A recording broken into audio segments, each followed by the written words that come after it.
V.G nga Prishtina pas shkurërzimit në vitin 2020, tani e 6 vite thot se po pret vendimin nga gjykata për ndarjen e pasurisë së krijuar gjatë martesës me tashmë ish bashkëshortin e saj B.G.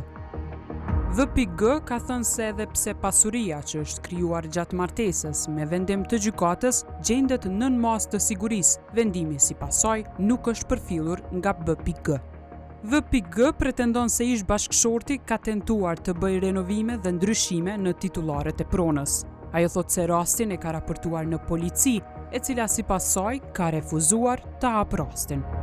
Shkurërzimi ka ndodhur në vitin 2020, edhe që 5-6 vite jemi në procedurë ndarjes pasurisë, mirë po ende kur gjë nuk ka, domethënë përparim, as nuk më kanë thirrë për asnjë seans nuk e kemi marrë. Edhe që kjo është shqetësimi jam, sepse po zgjatet shumë, edhe unë jam në një moshë që kam dëshirë ma shpejt më kry kjo procedurë. Që me gëzu fëmijët e mi këtë pasuri, bashkon me fëmijët e mi.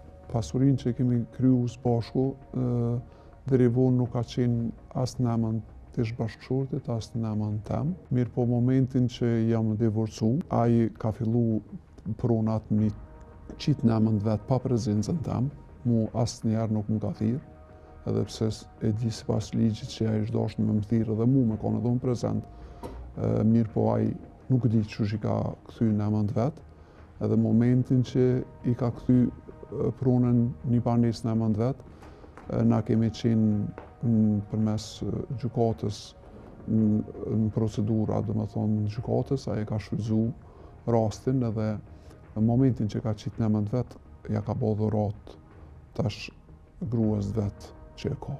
Është vlerë e madhe se kem 3 banesa, kem lokale. Çdo herë e ka cekë që këto prona i kom bo vetë.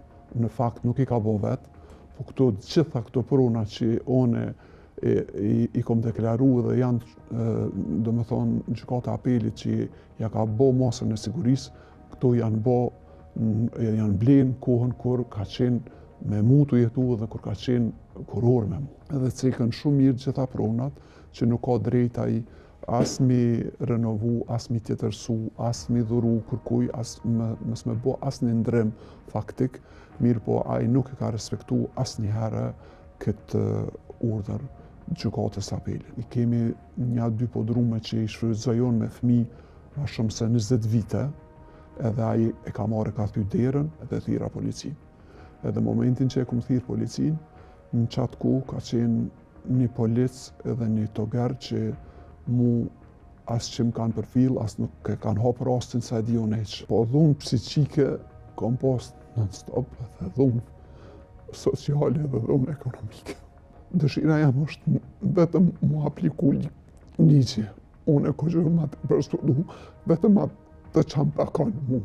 Këtë pasuri, unë do me gëzu 3 fëmijët e mi që kemi përbashkë me ish bashkëshortin. Në lidhje me pretendimin se nuk i është hapur rasti që ka denoncuar ish bashkëshortin për mos respektimin e vendimit të gjykatës për prona, kemi kontaktuar Policinë e Kosovës me datë 8 prill 2026 për sqarime, por deri në publikimin e kësaj historie nuk kemi pranuar përgjigje. V.G ka paraqitur ankesë në inspektoratin policor ndaj zyrtarëve policor që sipas saj nuk e kishin hapur rastin e denoncimit.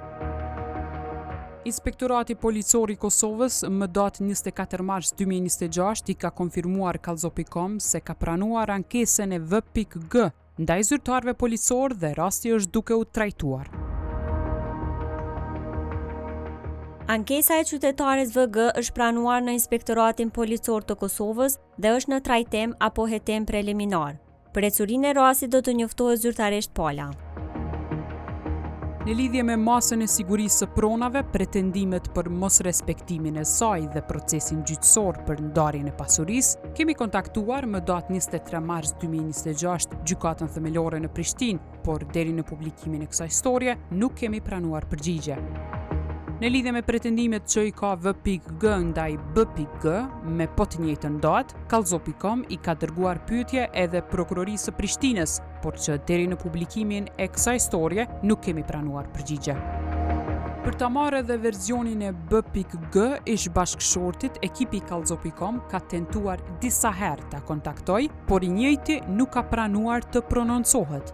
Po ashtu, lidhur me pretendimet se B.G ka bërë kalimin e pronave në emër të bashkëshortës së tij aktuale, Kallzo.com ka kontaktuar njësinë kadastrale më datë 16 prill 2026, por të njëjtit nuk kanë kthyer përgjigje deri në publikimin e kësaj historie.